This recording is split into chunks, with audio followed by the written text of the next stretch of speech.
स्वागत है राजकीय महाविद्यालय चौमेला के यूट्यूब चैनल पर। मैं Vivek Sharma, assistant professor sociology, आज आपके लिए समाजशास्त्र के सिद्धांत बीए फर्स्ट ईयर से सामाजिक नियंत्रण की अवधारणा लेकर आया हूँ।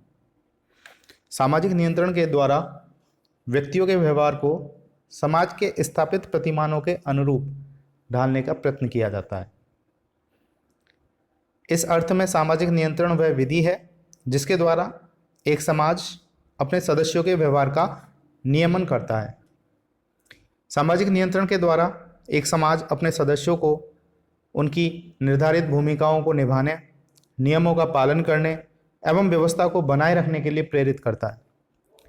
प्रत्येक समाज अपने सदस्य से यह अपेक्षा करता है कि वे एक निर्धारित तरीके से समाज में आचरण करें, उचित रूप से अपनी भूमिकाओं एवं कर्तव्यों का निर्वाह करें, अन्यथा समाज में व्यवस्था बनाए रखने एवं लोगों की आवश्यकताओं की पूर्ति करना कठिन हो जाएगा। प्रत्येक समाज अपने सदस्यों से यह अपेक्षा करता है कि वे अपनी संस्कृति के अनुरूप व्यवहार प्रतिमानों, प्रथाओं, रीति रिवाजों, मूल्यों, आदर्शों एवं कानून के अनुरूप आचरण कर समाज को स्थायित्व एवं व्यवस्था प्रदान करें। इसलिए वह अपने सदस्यों पर कुछ नियंत्रण लगाता है। इसी प्रकार समाज में जब नई परिस्थितियां उत्पन्न होती हैं तब भी समाज अपने सदस्यों के व्यवहार पर अंकुश रखता है, जिससे कि नई परिस्थितियों से प्रभावित होकर लोग सामाजिक ढांचे को तोड़ न दें। सामाजिक नियंत्रण एक अन्य दृष्टि से भी आवश्यक है। मानव अपनी प्रकृति से स्वार्थी, व्यक्तिवादी, अराजक, लड़ाकू, हिंसक एवं संघर्षकारी है। यदि उसकी इन प्रवृत्तियों पर अंकुश नहीं रखा जाए और उसे पूरी तरह स्वच्छंद छोड़ दिया जाए तो समाज युद्ध स्थल बन जाएगा, वह मानव का जीना कठिन हो जाएगा।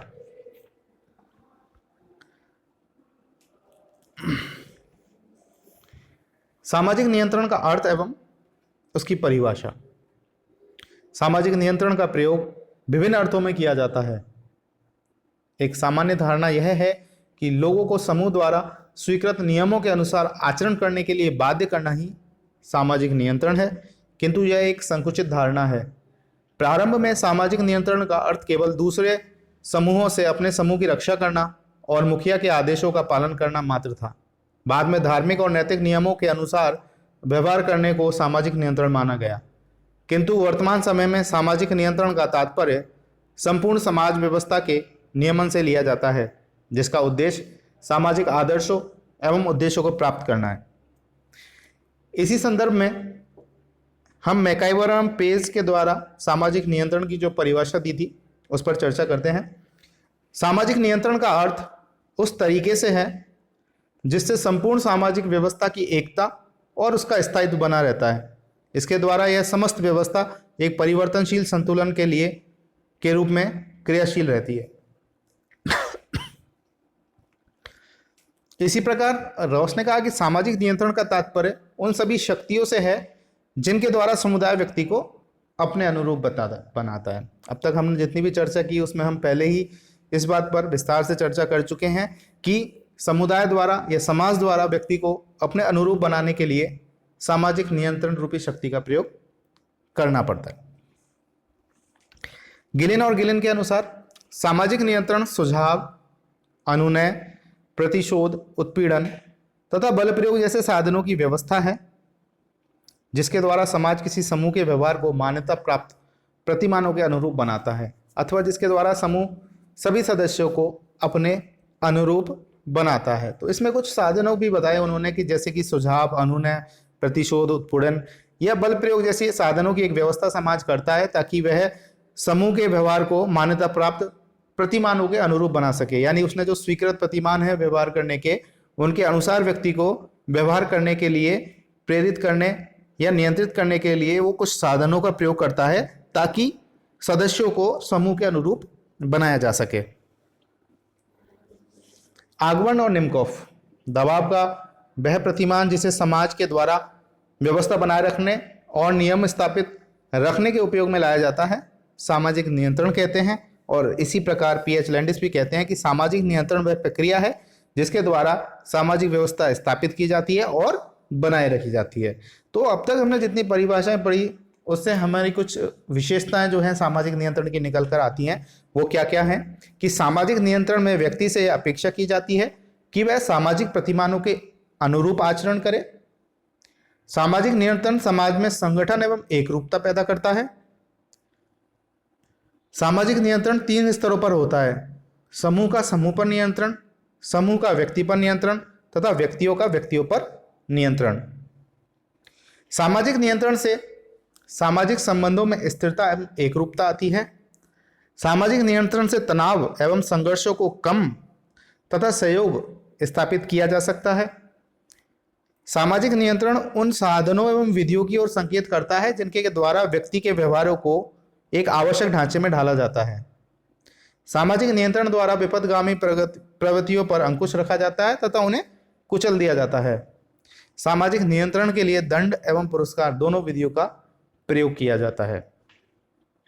इस प्रकार संपूर्ण समाज में एकता और व्यवस्था बनाए रखने के लिए लोगों के व्यवहार का नियमन करना ही सामाजिक नियंत्रण कहलाता है।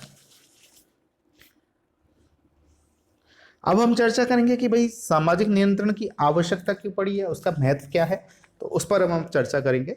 किसी भी समाज का अस्तित्व एवं निरंतरता बनाए रखने के लिए समाज में दृढ़ता, संगठन, एकरूपता एवं नियंत्रण होना अति आवश्यक है।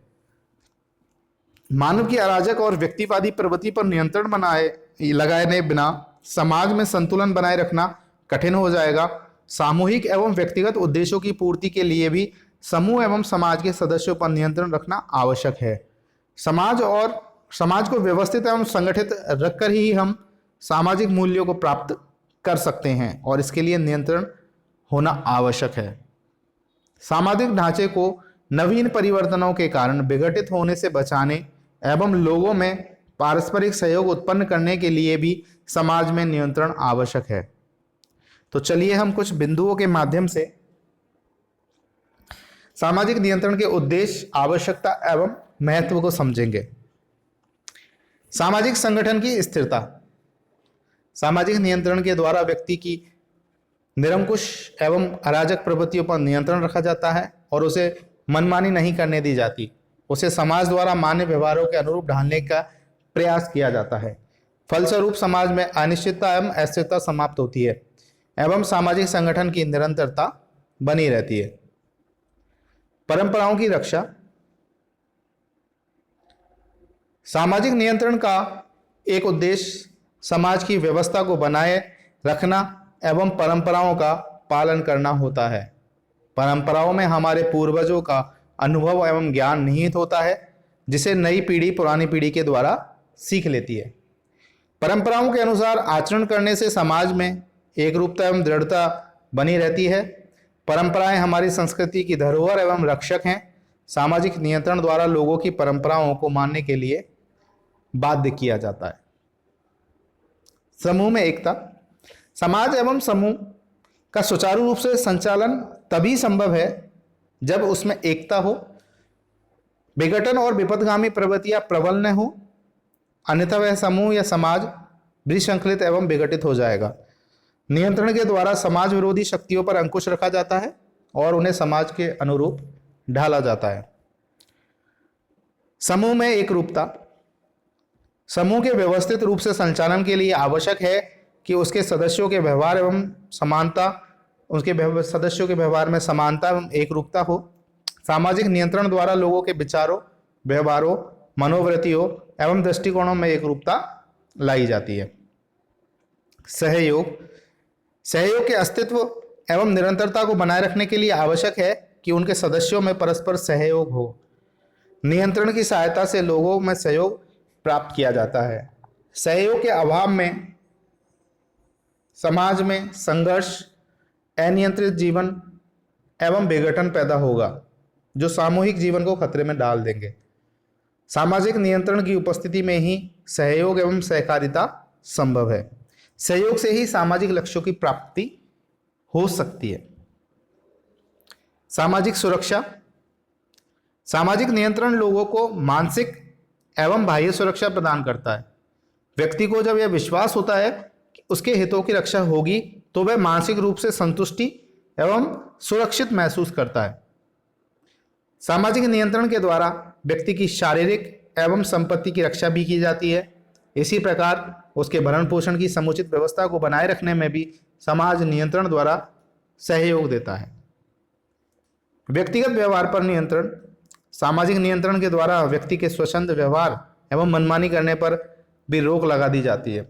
यदि प्रत्येक व्यक्ति अपनी इच्छानुसार आचरण करने लगेगा तो सामाजिक जीवन का अस्तित्व ही खतरे में पड़ जाएगा।